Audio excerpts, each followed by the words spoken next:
মুন্সিগঞ্জে পারিবারিক বিরোধের জেরে বেসরকারি টেলিভিশন চ্যানেল ইন্ডিপেন্ডেন্ট টিভির চিত্র সাংবাদিক রাহিদ হোসেনকে ধারালো অস্ত্র ও লাঠিসোঁটা দিয়ে এলোপাথারি আঘাত করে গুরুতরভাবে আহত করেছেন মর্মে থানায় মামলা দায়েরের কথা হয়েছে। তার কাছে থাকা ক্যামেরা ও ভাঙচুরের অভিযোগ রয়েছে। মঙ্গলবার বেলা ৩টার দিকে মুন্সিগঞ্জ পৌরসভার ৯ নং ওয়ার্ডের রমজানবেগ পূর্বপাড়া এলাকায় এই হামলার ঘটনা ঘটে।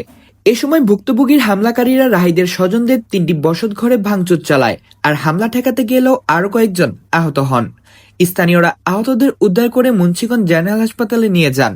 জরুরি বিভাগে প্রাথমিক চিকিৎসা শেষে আহত সাংবাদিক সহ দুজনকে হাসপাতালে ভর্তি করা হয়। এই ঘটনায় মোহাম্মদ স্বাধীন, ইমন, রাজু, হালিম, ফয়েজ কাজী, সেলিম ও সূচনা আক্তার সহ ৮ জনের নাম উল্লেখ করে মুন্সিগঞ্জ সদর থানায় মামলা দায়ের করেছেন সাংবাদিক রাহিদ হোসেন। পুলিশ ও স্থানীয় সূত্রে জানা যায়, দীর্ঘদিনের পারিবারিক বিরোধ মীমাংসার জন্য সাংবাদিক রাহিদ দুপুরে অভিযুক্তদের সঙ্গে দেখা করতে গেলে কথা কাটাকাটির এক পর্যায়ে সংঘর্ষ বাধে। এতে প্রতিপক্ষ ক্ষিপ্ত হয়ে তার উপর অতর্কিত হামলা চালায়। মুন্সিগঞ্জ জেনারেল হাসপাতালের medical officer doctor Anup Kumar Saha বলেন, আহত সাংবাদিক রাহিদ হোসেনের শরীরের বিভিন্ন স্থানে ধারালো অস্ত্রের আঘাতের চিহ্ন রয়েছে। প্রাথমিক চিকিৎসা শেষে তাকে হাসপাতালে ভর্তি করা হয়েছে। বিষয়টি নিশ্চিত করে মুন্সিগঞ্জ সদর থানার officer in charge M Saiful Alam জানান, এই ঘটনার সাথে জড়িতদের দ্রুতই আইনের আওতায় আনা হবে। কামরুল হাসান সাফিন, মুন্সিগঞ্জ.টিভি। টেলিভিশনের ফটো সাংবাদিক জনাব রাহিদ আমাদের কাছে ৩:50-এ আমরা পাই। সে হচ্ছে যে একটি মারামারির ঘটনাতে জখমী অবস্থায় আমাদের কাছে আসছে।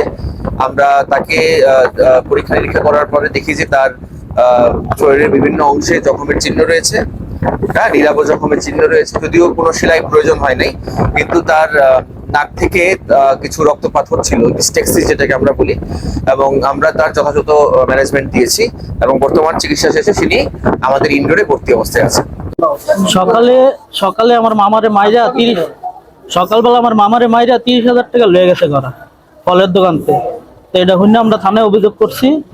কইরা পরে এর মধ্যে আমার নানিরে মামিরে সবাইরে মারছে, মাইরা হাসপাতাল আইতে দেয় না। পরে হইনা আমরা আমি আর আমার ভাইয়ে ওনে গেছি যে আর কি অবস্থা দেখতে, আমার নানিরা আনতে গেছি, হাসপাতাল আনতে গেছি। তো এর মধ্যে ওরা আইয়া মনে করেন যে এক লগের 50-60 জন হইব, আইয়া আমাকে মাইরা পরে এই অবস্থা করছে। সুইচ গিয়ার, তারপরে এলো হকি ঝগড়াঝাটি হলো। হের মাইয়া আমার মামা ছোট মামা বিয়া করছে, বিদেশ থাকে। তার মাইয়া বিভিন্ন সময় পরকিয়া করে ধরা পড়ছে। পড়ার পরে এডি লইয়া গোপর পারিবারিক সমস্যা, পারিবারিক দ্বন্দ্ব ছিল, এডি লইয়া হেরা ঝগড়া লাগছে। আমার নানির মারণে আমি আবার হেরা হাসপাতাল আনতে গেছি। হাসপাতাল আনতে যাওয়া নিয়ে আমাকে 2 বাইরে মারছে।